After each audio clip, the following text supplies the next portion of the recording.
Paz do Senhor Jesus, meu irmão, minha irmã, você que está presente aqui nesse vídeo, que alegria nós poder chegar aqui na nossa lição de número 11, que hoje nós vamos falar sobre o culto da igreja cristã. Na nossa lição do dia 17 de março de 2024. Eu quero iniciar neste vídeo lendo nosso texto áureo que se encontra na primeira carta de Paulo à igreja de Corinto, capítulo 14, verso 26. Que fareis, pois, irmãos, quando vos ajuntais, cada um de vós tem salmo, tem doutrina, tem revelação, tem língua, tem interpretação. Faça-se tudo para edificação.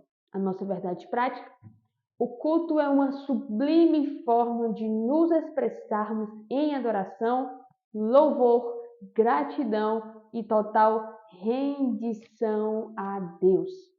Nossa leitura diária, de segunda a sábado, temos 1 Coríntios 11, verso 27, Ezequiel 44, verso 9, Salmo 48, versículo 1, 1 Coríntios 14, verso 26, 1 Timóteo 4, verso 13 e Efésios 5, 18 ao 20. A nossa leitura bíblica em classe, ela se encontra na carta aos Efésios, capítulo 5, do verso 15 ao 21. Portanto, vede prudentemente como andais, não como necios, mas como sábios, remindo o tempo, porquanto os dias são maus. Pelo que não sejais insensatos, mas entendei qual seja a vontade do Senhor. E não vos embriagueis com vinho, que a contenda, mas enchei-vos do Espírito. Como? Falando entre vós com salmos, e hinos e cânticos espirituais, cantando e salmodiando ao Senhor no vosso coração, dando sempre graças por tudo a nosso Deus e Pai, em nome de nosso Senhor Jesus Cristo, sujeitando-vos uns aos outros no temor de Deus. Eu quero te apresentar os 3 objetivos que nós vamos falar neste vídeo. Primeiro, identificar a natureza do culto a Deus, sua forma e conteúdo. Segundo, compreender o genuíno propósito do culto cristocêntrico. O que é um culto cristocêntrico, Amanda? É um culto que em Cristo está no centro, ele é a primazia. Terceiro objetivo, enfatizar a primazia das Escrituras e a importância da adoração entusiástica na liturgia pentecostal. Então, meus irmãos, minhas irmãs, hoje nós vamos falar sobre o culto da igreja cristã. Será que um culto é um culto em que a gente pode homenagear as pessoas? Podemos ir de qualquer jeito? Ir para o culto pensando qualquer coisa, ir para o culto e entregar uma adoração qualquer para Deus? Ir para o culto e não viver decentemente, em ordem, naquele ambiente? Conversar com o irmão do lado, que você passou 3 dias sem ver, você está com saudade de conversar com aquele irmão? Será que uma dessas práticas, entre outras, por exemplo, passar 20 minutos de aviso no culto, essa semana vai ter isso, essa semana vai ter aquilo? Será que um culto oferecido a Deus é um culto que tem coreografia, jogral, peça? Vamos ver tudo isso nesse vídeo de hoje. Mas antes de você continuar, te convido a você que ainda não é inscrito, se inscreva neste canal para que você venha receber de primeira mão todos os conteúdos que estão sendo disponibilizados aqui neste canal. E quero deixar para vocês um aviso e que eu estou gravando uma série de festas bíblicas, as 7 festas bíblicas judaicas. E é interessante que, além de eu contar o contexto histórico, eu ainda aplico um estudo de como Cristo cumpriu essa festa e como nós, os cristãos, vivemos essas festas. Então, eu vou deixar disponibilizado aqui, depois que você assistir este vídeo da lição 11, você vai assistir essa série de vídeos que vai edificar muito a sua vida e vai te trazer muito conhecimento. Então, fique ligado. Vamos iniciar a nossa lição de hoje com uma introdução sobre o culto, o que é um culto a Deus, então fique ligado. De um termo geral, culto é quando se presta uma homenagem a alguma divindade, quando alguém adora alguém que é divino em qualquer uma de suas formas.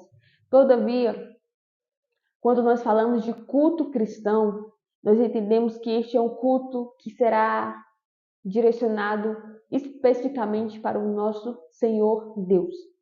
E culto para o cristão, ele não está relacionado em apenas a gente ir para o templo e passar 1 hora, 1 hora e meia, 2 horas, 3 anos, 3 anos. Ai, Deus. De uma maneira geral, podemos dizer que culto é quando adoramos ou homenageamos alguma divindade em uma de suas formas. Mas quando a gente fala de culto cristão, isso está relacionado com a nossa atitude que nós adoramos, expressamos para Deus. E culto da igreja cristã, não necessariamente a gente está falando apenas de ir ao templo e cantar louvores e ouvir a palavra por 1 hora, 1 hora e meia, 2 horas ou 3 horas, mas culto da ideia de um relacionamento, de uma adoração, de um serviço ao Senhor. Entre outras palavras, o culto ele não é feito apenas das 7h30 às 9 horas ou 10 horas. O culto ele é feito literalmente o dia inteiro, porque existe uma falácia no nosso meio que é: eu vou para o culto para eu me encher de Deus. Você já tem que ir buscando ser cheio durante todo o dia. Mas como, Amanda? Com o fruto do Espírito, vigiando, orando, lendo a palavra, tratando as pessoas bem, clamando ao Espírito Santo que te enche, para que quando nós chegarmos no culto, a gente não venha se encher, a gente venha estar cheio, para que o Senhor nos use.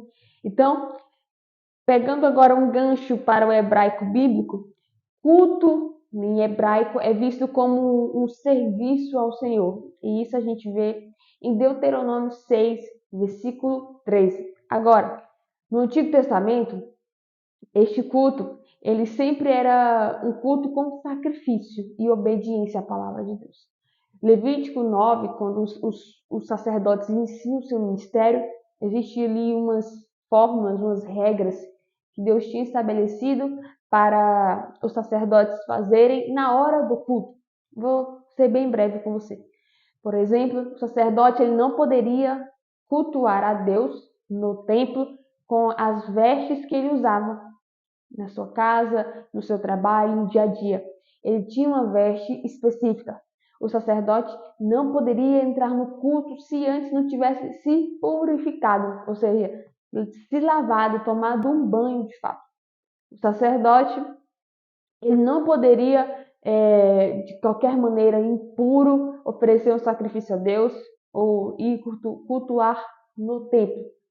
Dentre estes requisitos, como outros, por exemplo, não podia fazer marcas em sua pele, ele não podia tocar em cadáveres, a não ser seu pai, sua mãe, seu irmão ou cônjuge. Fora isso, nada, nem ser humano, nem algum animal. Então existiam regras para que o sacerdote cultuasse ao Senhor. Então, partindo do Antigo para o Novo Testamento, a gente agora vai observar a maneira de cultuar a Deus de outra maneira. Por quê? Quando nós expressamos a nossa adoração como serviço no reino de Deus.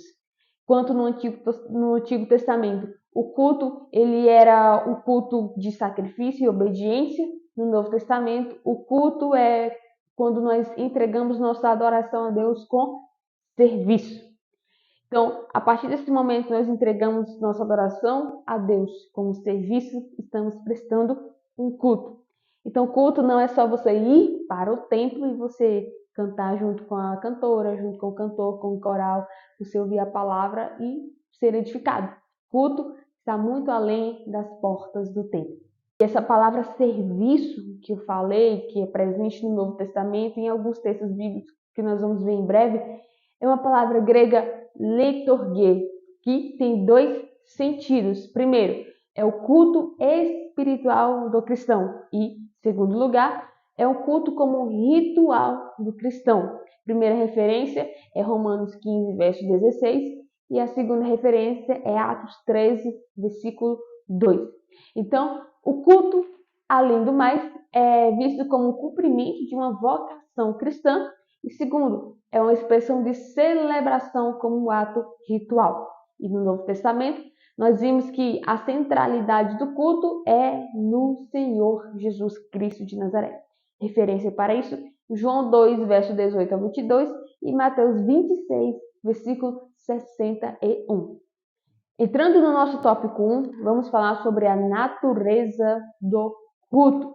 O culto como serviço a Deus. Então, o culto ele é mostrado como serviço ao Senhor. É uma vida entregue e consagrada a Deus. Em primeiro plano, culto tem a ver com a nossa atitude, com a qual nós vamos cultuar o Altíssimo, como se fosse servir a Deus, é cultuar ao Senhor, é adoração. E o segundo plano é expresso quando nós obedecemos à palavra de Deus.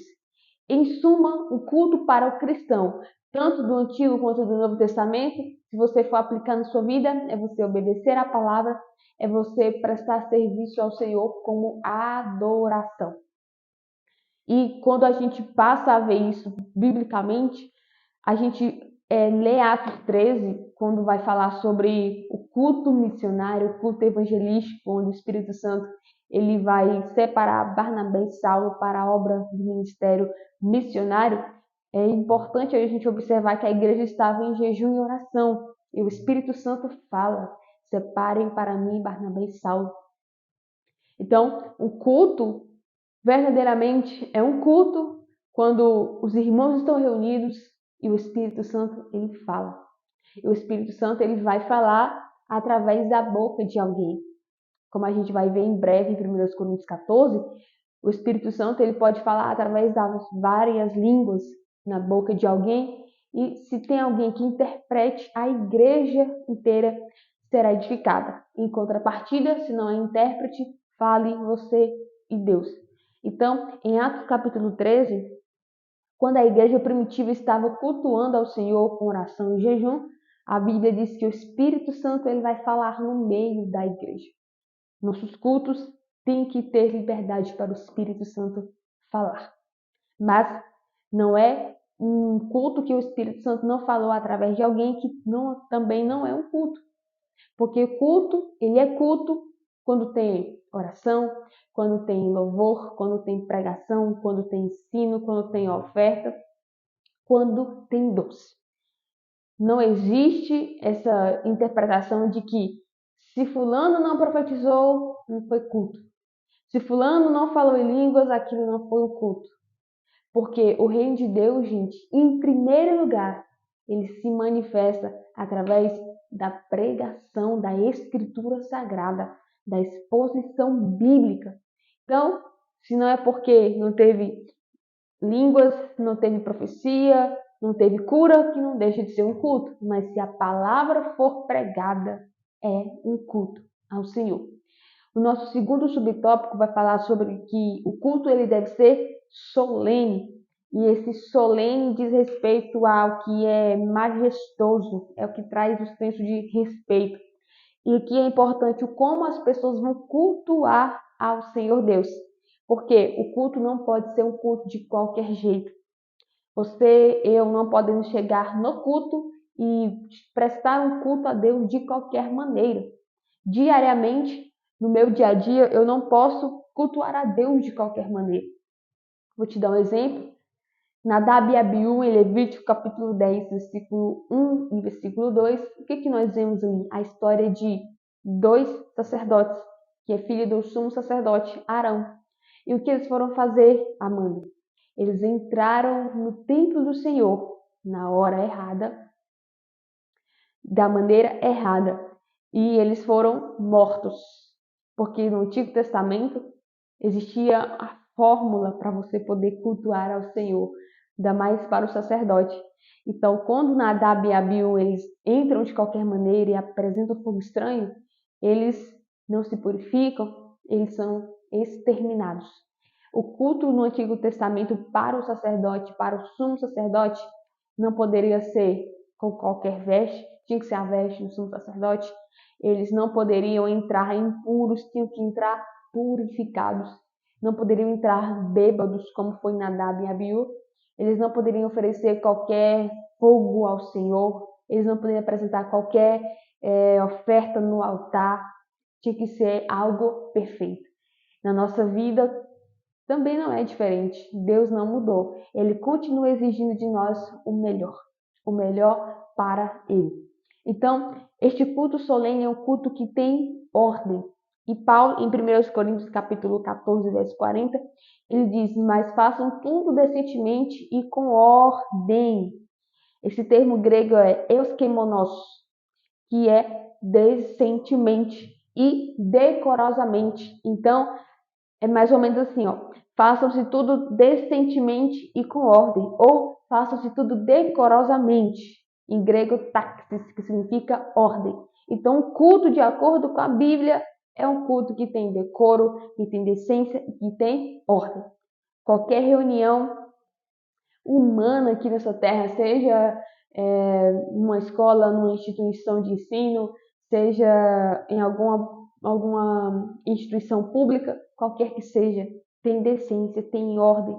É um momento solene, é um momento de decoro. Na casa de Deus também não pode ser diferente, porque a casa de Deus ela é sagrada. E o nosso subtópico 3 ele vai falar sobre o culto ser santo. Por que o culto tem que ser santo? Porque o nosso Deus ele é santo. Tanto Levítico 11, verso 44, quanto Isaías 43, verso 3, quanto 1 de Pedro 1, verso 15 ao 16, Deus ele é santo. E a vontade de Deus é que nós também sejamos santos. Um dos atributos de Deus entre amor e justiça é santidade. Então nós, como filhos e filhas de Deus, também devemos ser santos. Então, já que o culto a Deus é santo, Levítico 20, verso 26, o culto que eu e você oferecem, ele também deve ser um culto santo. Quero ler com você a referência de Levítico, capítulo 20, versículo 26. Você que está com a sua Bíblia, pegue para nós lermos. A palavra nos diz: e ser-me-eis santos, porque eu, o Senhor, sou santo. E separai-vos dos povos para serdes meus. Ser santo é ser separado, é ser servo de alguém. E nós somos servos e servas do Senhor, Ele é o nosso dono. Nós somos selados. Então, no Antigo Testamento, não poderia haver qualquer impureza, não poderia haver qualquer indecência para fazer parte do culto, porque o culto não poderia ser um culto profanado. E a gente tem uma referência de Ezequiel 44, versículo 9, e Amós 5, do 21 ao 23, que eu quero ler com vocês, quando o Senhor Deus ele vai requerer do seu povo um culto santo, ofertas santas. E a nação de Israel estava pecando nessa falha. Então, como sempre, Deus misericordioso, ele vai chamar a atenção deste povo através de alguém. Nessa vez foi do profeta Amós. Amós capítulo 5, versículo 21. Aborreço, desprezo as vossas reuniões, e as vossas assembleias solenes não me dão nenhum prazer. Meu Deus. Era mais ou menos assim, vocês estão perdendo tempo oferecendo esse culto para mim. Versículo 22. E ainda que me ofereçais holocaustos e oferta de manjares, não me agradarei delas, nem atentarei para as ofertas pacíficas dos vossos animais gordos. Era mais ou menos Deus falando assim para a nação de Israel: não é o que vocês estão oferecendo, é vocês que não estão sendo santos na minha presença, é vocês que não estão tendo uma vida decente na minha presença. O que compete à nação aqui, o que está aqui em destaque, não é o que é oferecido, mas quem está oferecendo o culto. Porque eles estão levando um animal gordo, ou seja, um animal perfeito para Deus, porque o Senhor não queria qualquer oferta. Mas o problema não está na oferta, o problema está no ofertante. Anote isso, o problema está no ofertante. O problema está em quem presta o culto. Versículo 23. Afasta de mim o estrépito dos teus cânticos, porque não ouvirei as melodias dos teus instrumentos. O problema não é o instrumento, o problema é quem está oferecendo a adoração. Tá vendo como que culto não é brincadeira? Versículo 24. Corra, porém, o juízo como as águas, e a justiça como o ribeiro impetuoso. Ofereceste-me vós sacrifícios e oblações no deserto por 40 anos, ó casa de Israel. Antes levastes a tenda de vosso Moloque e o altar das vossas imagens, e a estrela do vosso Deus, que fizeste para vós mesmos. Portanto, vos levarei cativos para além de Damasco, diz o Senhor, cujo nome é o Senhor dos Exércitos. O culto não deve ser profanado.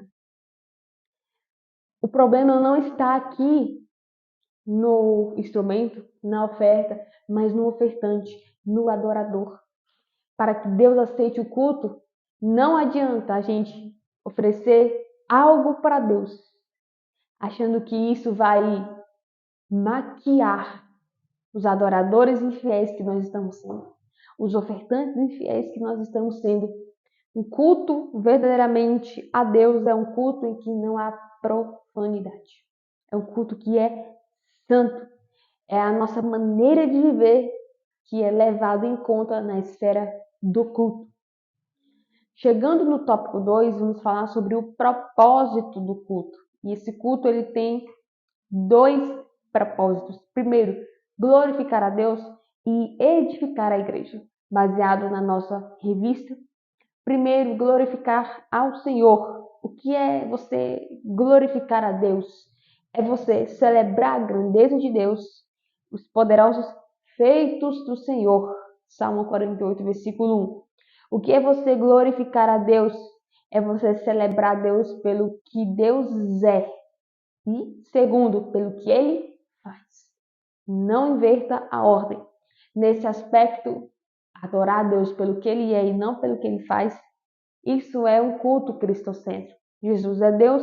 Quando nós adoramos o Senhor pelo que Ele é, estamos adorando também a Cristo e ao Espírito Santo. Afinal, Jesus é Deus e o Espírito Santo ele também é Deus.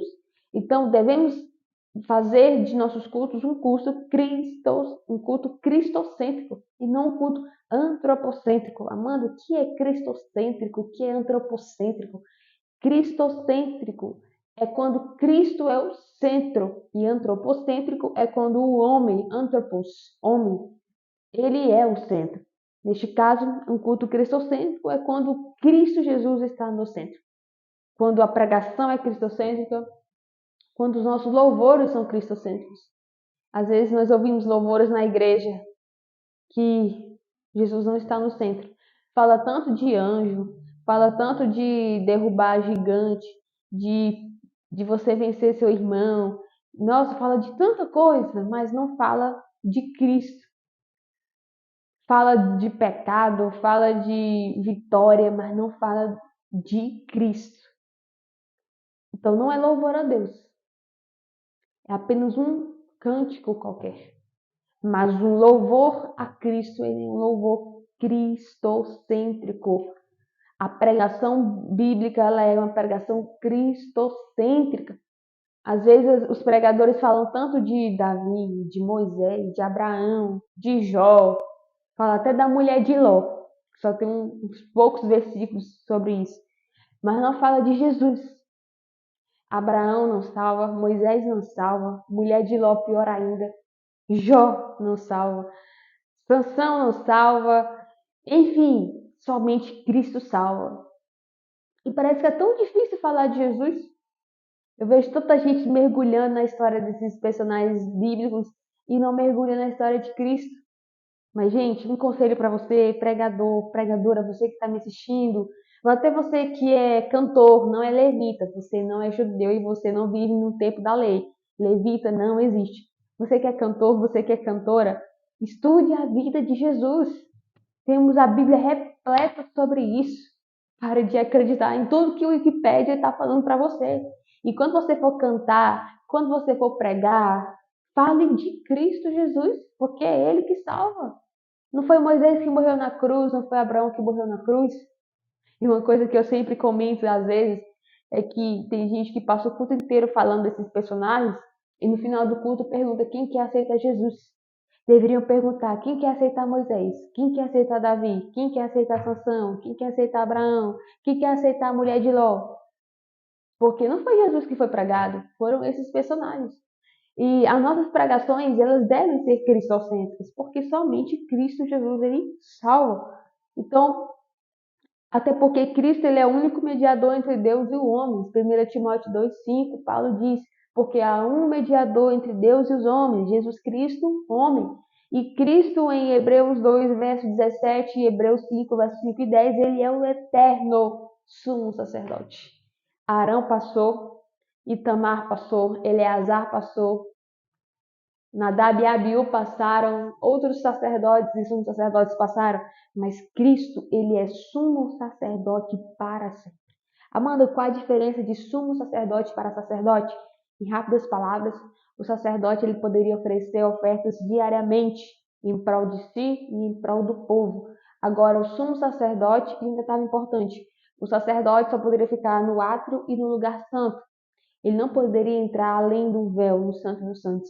Somente o sumo sacerdote, uma vez ao ano, no dia da expiação de pecado por ele e pelo povo, e também onde tinha os dois bodes, é que ele poderia ir além do véu, no lugar santo, onde tinha a arca, onde tinha a lei do Senhor, onde tinha a vara de Arão, onde tinha o jarro, enfim, era ali que ele ia. Mas a Bíblia diz, Cristo é o eterno sumo sacerdote, ou seja, ele está além do véu eternamente. Ninguém vai transpassar Cristo Jesus. Então, se Deus ele não é celebrado no culto, se ele não é glorificado no culto, então não é culto. Se a pregação não é cristocêntrica, não é culto. Se o louvor que é entoado não é cristocêntrico, também não é culto. Segundo subtópico, quando não se cultua a Deus. Quero ler com você Salmo 27, verso 4. Salmo 27, versículo 4. A Bíblia nos diz: Davi fala: uma coisa pedi ao Senhor e a buscarei, que eu possa morar na casa do Senhor todos os dias da minha vida, para contemplar a formosura do Senhor, segundo o propósito, e aprender no seu templo. Então, o propósito de Davi nesse versículo 4 é ir para o templo, contemplar a beleza, a grandeza do Senhor, os poderes do Senhor. E segundo, aprender no templo do Senhor. Quando não se cultua a Deus, quando é, Amanda, que não se cultua a Deus? Abra sua Bíblia, Malaquias capítulo 1, do versículo 6 ao versículo 13. Vamos ver o que o profeta escreve para a nação de Israel através de uma ordem de Deus. Malaquias 1, verso 6 ao 13. O filho honrará o pai e o servo ao seu senhor. E se eu sou pai, onde está a minha honra? Uau. E se eu sou o Senhor, onde está o meu temor? Diz o Senhor dos Exércitos a vós, ó sacerdotes. Então Deus está falando para os sacerdotes. Mas, como nós aprendemos nas lições passadas, eu sou igreja, você é igreja, eu sou sacerdote, você é sacerdote. Somos um reino de sacerdotes. Então, diz o Senhor dos Exércitos a vós, os sacerdotes, que desprezais o meu nome e dizeis: em que desprezamos nós o teu nome? Se o sacerdote despreza o nome de Deus, ele nem deveria ser um sacerdote. E isso também não está sendo um culto. Agora, versículo 7. Ofereceis sobre o meu altar pão imundo e dizeis: em que te havemos profanado? Nisto que dizeis: a mesa do Senhor é desprezível. Todo sábado, o sacerdote deveria trocar os pães da mesa da proposição. E esses pães eram 12, 6 de um lado, 6 de outro, representando as 12 nações. E no meio tinha um vinho. Então aqui, Malaquias deixa claro, esse sacerdote, ele está desprezando a mesa. O pão está lá há dias. O vinho está lá há dias. Não está tendo devido cuidado. O sacerdote não está servindo no seu ofício da maneira que Deus exige. Versículo 8. Porque quando trazeis animal cego para o sacrificar, não faz mal. E quando ofereceis o coxo ou o enfermo, não faz mal. Ora, apresenta-o ao teu príncipe, terá ele agrado em ti? Ou aceitará ele a tua pessoa? Diz o Senhor dos Exércitos. Era Deus falando, vai levar esse animal cego para alguém? Vai levar esse animal coxo ou enfermo para alguém? Leva para os príncipes, leve para o rei, leve para o governador, vê se ele vai querer algo de qualquer maneira. Se o homem não quer algo de qualquer maneira, imagine Deus. Se você está ofertando algo para Deus de qualquer maneira, Deus não vai aceitar. Você ia dar algo para alguém de qualquer maneira? Claro que não. Primeiro, você ia ficar com vergonha de dar algo para alguém. Segundo, essa pessoa não ia aceitar. Será que para Deus a gente deve fazer de qualquer jeito? Mas Deus é amor, Amanda. Não, Ele não é só amor. Ele é justiça e Ele também é santidade. Então vamos oferecer algo puro, perfeito para Deus. Versículo 9. Agora, pois, suplicai o favor de Deus e Ele terá piedade de nós. Isto veio da vossa mão, aceitará Ele a vossa pessoa? Diz o Senhor dos Exércitos. Se Deus não está aceitando a oferta, será que não vai aceitar o ofertante? Versículo 10. Quem há também entre vós que feche as portas e não acenda debalde o fogo do meu altar? Eu não tenho prazer em vós, diz o Senhor dos Exércitos, nem aceitarei da vossa mão a oblação. Mas desde o nascente do sol até o poente, será grande entre as nações o meu nome, e em todo lugar se oferecerá ao meu nome incenso e uma oblação pura, porque o meu nome será grande entre as nações, diz o Senhor. Nação de Israel, eu não dependo da oferta de vocês para o meu nome ser reconhecido. Versículo 12. Mas vós o profanais quando dizeis, a mesa do Senhor é impura, e o seu produto, a sua comida é desprezível. E dizeis, eis aqui, que canseira, e o lançastes ao desprezo, diz o Senhor dos Exércitos. Vós ofereceis o roubado, e o coxo, e o enfermo. Assim fazeis a oferta. Ser-me-á aceito isso de vossa mão, diz o Senhor. Pois maldito seja o enganador, que tendo o animal no seu rebanho, promete e oferece ao Senhor uma coisa vil. Porque eu sou grande rei, diz o Senhor dos Exércitos. O meu nome será tremendo entre as nações. Então não é oferecer algo de qualquer maneira para Deus. E Paulo, ele vai censurar os coríntios nessa questão, em 1 Coríntios capítulo 11, versículo 20. Quando vocês estão se juntando, não é para comer a ceia. O propósito é cear, relembrar o sacrifício de Jesus e a promessa dele de vir buscar para nós. Só que essa nação dos irmãos de Corinto, eles não estão se juntando para celebrar a ceia, para lembrar do que Cristo fez e o que Cristo vai fazer, que é vir buscar a sua igreja. 1 Coríntios 11, verso 17, Paulo diz, o ajuntamento de vocês, a reunião de vocês tem feito mais mal do que bem. Será que isso é ser igreja? Se reunir, mas não viver o propósito do culto? Vamos lá para o nosso terceiro subtópico, edificar a igreja. Um dos propósitos principais do culto é edificar a igreja. É trazer edificação à igreja. Quem traz edificação para a igreja, Amanda? Os próprios irmãos da igreja. Com o que, Amanda? Com os dons espirituais. Então, 1 Coríntios 14, versículo 26, vamos abrir nossas Bíblias para nós lermos que essa edificação é para a igreja do Senhor. se eu tenho um cântico, se eu tenho uma língua, se eu tenho dom da profecia, é para a edificação da casa de Deus.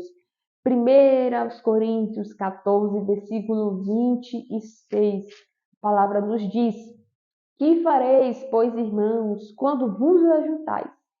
Cada um de vós tem salmo, tem doutrina, tem revelação, tem língua, tem interpretação. Façam-se tudo para a edificação da igreja do Senhor Deus. Então, essa palavra edificar dá o sentido de algo que está sendo construído. Em grego, é a palavra oikodomel e o substantivo oikodomé, né, sem o o no final. Então, é o sentido de algo que está sendo construído, igual aquela parábola da casa que estava sendo edificada na rocha.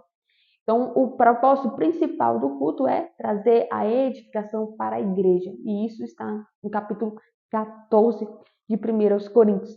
Mas, um fato interessante sobre a edificação da igreja do Senhor, através dos dons, é que se tem o dom da variedade de línguas, e se você fala em línguas e na igreja tem alguém que interprete, então a igreja vai ser edificada. Pelo contrário, se não tem intérprete, o que Paulo manda a gente fazer? Fale você mesmo com Deus. Se você que é pregador, se você que é pregadora, você está pregando e você fala mais em língua dos anjos do que a exposição bíblica, a igreja não está sendo edificada, porque a igreja não está interpretando a língua. Mas agora, eu não estou dizendo que não pode falar em línguas na pregação. Mas agora, se tem alguém que interprete, aí toda a igreja será edificada. Da mesma maneira, o dom de profecia. O dom de profecia é um dom que, se alguém fala algo da parte de Deus, uma profecia, e toda a igreja ouve, a igreja vai ser edificada. Se tem alguém que fala a profecia. E o dom de línguas, da mesma maneira. Se tem alguém que fala e outro interpreta, a igreja inteira será edificada. Então, os dons na igreja de 1 Coríntios serviam para a edificação da igreja. E todo culto ele tem que ter a manifestação dos dons. Nem sempre é o dom da variedade de línguas. Infelizmente, eu já ouvi certos comentários de que se o pregador não fala em línguas, então ele não é um pregador que ora. Se o pregador não fala em línguas, então ele não é um pregador que jejua. Se o pregador não fala em línguas, ele não é um pregador de Deus. Gente, nós não podemos medir a espiritualidade e a unção de alguém por um dom. E pior ainda, por 30 minutos, ou 1 hora, ou 2 horas que eu conheço aquela pessoa. Espiritualidade com Deus não é para nós ficarmos mostrando para as pessoas quem é, não precisa mostrar que é discernido. Até porque os espirituais, eles tudo discernem. E é complicado você falar de alguém por 2 horas que vê essa pessoa. É difícil você definir quem é usado por Deus ou quem não é usado por Deus só porque essa pessoa não fala línguas. Mas você não conhece a vida dessa pessoa com Deus. Então nós não podemos fazer esses julgamentos porque nós estamos nos condenando a nós mesmos. Então, esses dons da igreja de Corinto era para edificar a igreja, e essa igreja é uma igreja que precisa desses dons para que a fé seja edificada, para que a espiritualidade da igreja cresça. Então, além dos dons, Paulo fala também dos ministérios, em Efésios 4, versículo 11, que é o mestre, que é o apóstolo, que é o evangelista, que é o profeta, que é o mestre. Então, é Deus que dá. Da mesma maneira que Deus chama para o ministério, é a mesma maneira que Deus ele dá os dons. Se você não recebeu o dom de línguas, você não é menos usado por Deus. Você não é menos espiritual. Se você não tem a profecia, você não é menos usado por Deus. Você não é menos espiritual. Temos que parar com esses julgamentos. O importante no culto é o louvor cristocêntrico. É a pregação cristocêntrica. Agora, entrando no nosso tópico 3, o último tópico, vamos falar sobre a liturgia do culto, a exposição da Bíblia. O culto pentecostal. Vamos lá. O movimento pentecostal tem firmado seu compromisso com a autoridade da Bíblia para governar toda crença, experiência e prática. Então, nós pentecostais, nós damos muito valor à Bíblia Sagrada. Tivemos até recentemente uma lição sobre a supremacia das Escrituras, onde nós demos ênfase na bibliologia. O que é isso, Amanda? É o estudo, conhecimento da Bíblia Sagrada. Nessa lição dessa revista, estamos falando sobre a eclesiologia, a eclesia, que é a igreja. Então, a liturgia do culto, de preferência do movimento pentecostal, nós damos muito crédito para a exposição da Bíblia Sagrada. Então, os pentecostais, eles veem a necessidade de julgar o mérito de todo ensino, manifestação espiritual e conduta à luz da palavra objetiva de Deus e revelada, que é a Bíblia. Ou seja, o ensino, se está pautado na Bíblia, ok. A manifestação espiritual, se está pautada na Bíblia, ok. O culto, se está pautado na Bíblia, ok. Então, nós sempre colocamos a palavra de Deus como foco central para o ensino, para a pregação, para a manifestação dos dons. Se está sendo uma pregação bíblica, expositiva, é a isso que nós damos valor. Agora, o pastor que está à frente da igreja, responsável pela liturgia do culto, ele deve ficar atento ao lugar das escrituras que ela tem no culto. E aqui eu quero fazer um comentário muito sincero e que isso fica martelando na minha cabeça às vezes. Por exemplo, temos 1h30 de culto, de 7h30 às 9h. Às vezes no domingo temos 2 horas de culto. Então será 1 hora de louvor, aí tem mais 30 minutos de jogral, e aí quando dá 8h15, 8h20, o pastor ou o dirigente fala: chama o irmão para cantar mais 2 hinos. Porque necessariamente só precisa ser 30 minutos de pregação. Porque às vezes precisa ser só 15 minutos de pregação. Algumas vezes eu cheguei em algumas igrejas para ministrar a convite e cheguei antes do culto. E cheguei 7h20, 7h14, cheguei antes de 7h30. E sabe qual a hora que eu fui pregar? 15 para as 9. Amanda, qual foi o seu sentimento? Nunca mais eu volto nessa igreja para pregar. Você está sendo orgulhosa? Não, não estou sendo orgulhosa. Porque eu tive o compromisso de chegar cedo e aquela igreja não tem compromisso com a palavra. Não é nem porque eu cheguei cedo que eu teria que ter 40 minutos para pregar. É o compromisso que a igreja não tem com a palavra. Eu poderia ter chegado 8 horas, mas se a igreja tivesse compromisso com a palavra, não tinha me dado só 15 minutos. E o pior, eu não sei nem se é o compromisso com a palavra ou o julgamento que fizeram de mim. Uma jovem mulher para pregar? Será que tem alguma coisa para falar? Bom, pelos vídeos vocês sabem se eu tenho ou não. Então, uma igreja compromissada com a palavra, ela não deixa só 30 minutos, não deixa só 15 minutos. E aí tem 1 hora de louvor, tem 1h30 de louvor, aí tem mais homenagem para alguém, aí tem um testemunho de 20 minutos, aí tem mais o que? Aviso, e tem teatro, tem jogral, e tem peça, e tem um monte de coisa, e coral canta, e irmão canta, e irmã canta, 1, 2, 3 hinos, e a palavra, gente, fica onde? Hino não salva ninguém, teatro não salva ninguém, peça não salva ninguém, jogral não salva ninguém, aviso, homenagem não salva ninguém. Que salva alguém, sabe o que é, gente? É a pregação da palavra de Deus, unicamente. Você pode discordar de mim, mas essa é a verdade. Então, um culto, ele precisa ser um culto organizado. E o principal, a gente tem que colocar espaço para as escrituras sagradas. A Bíblia nos diz em Atos 15, verso 35, que Barnabé e Paulo estavam ensinando a palavra de Deus. E esse ensino aqui era especificamente momento de ensino. Passava-se 2, 3, 4 horas de ensino. Atos 18, versículo 11, em Corinto, Paulo ficou durante muito tempo expondo as Escrituras, porque é a Escritura que transforma o homem, é a Escritura que salva, porque nela falamos de Jesus.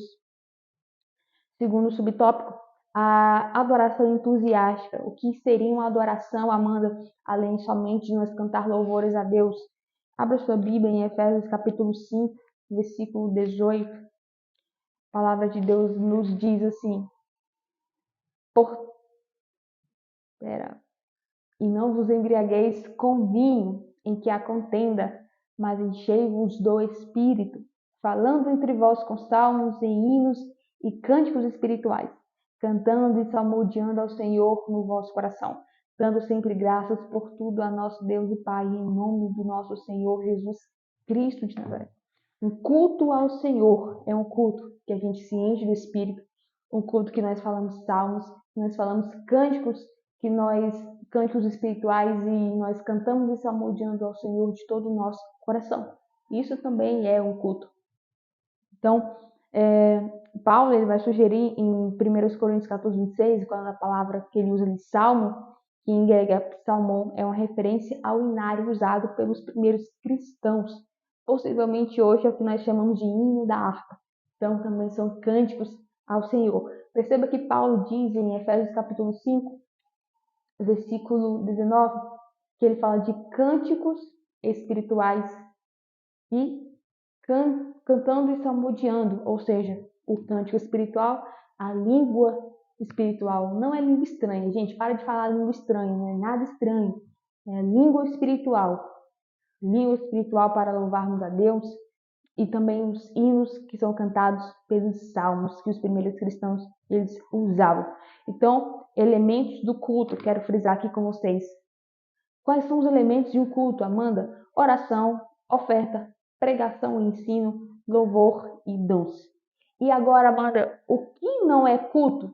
Jogral não é culto, coreografia não é culto, aviso não é culto, homenagem ao pastor não é culto, homenagem à irmã do ciclo de oração não é culto, homenagem à liderança de jovens não é culto, homenagem até o porteiro da igreja, homenagem a qualquer pessoa não é culto.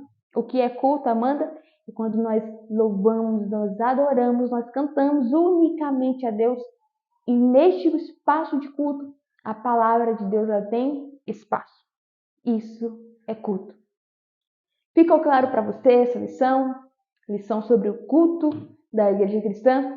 Se sim, te convido para você dar o like, se inscreva neste canal, você que ainda não é inscrito, e não esqueça, compartilhe este vídeo com o pastor, com a irmã do círculo de oração, com o obreiro, com qualquer pessoa que precisa ser edificado por essa palavra e um complemento para o ensino quando você for dar aula no dia 17. Também te convido a você ficar ligado para nós estudarmos a nossa lição de número 12, a penúltima lição que vai falar sobre o papel da pregação no culto. Não esqueça, aqui no meu canal estou fazendo uma série de vídeos sobre as festas bíblicas. Fique ligado que a cada semana eu vou soltar um vídeo novo sobre as 7 festas bíblicas. Que Deus te abençoe e nós nos vemos no próximo vídeo.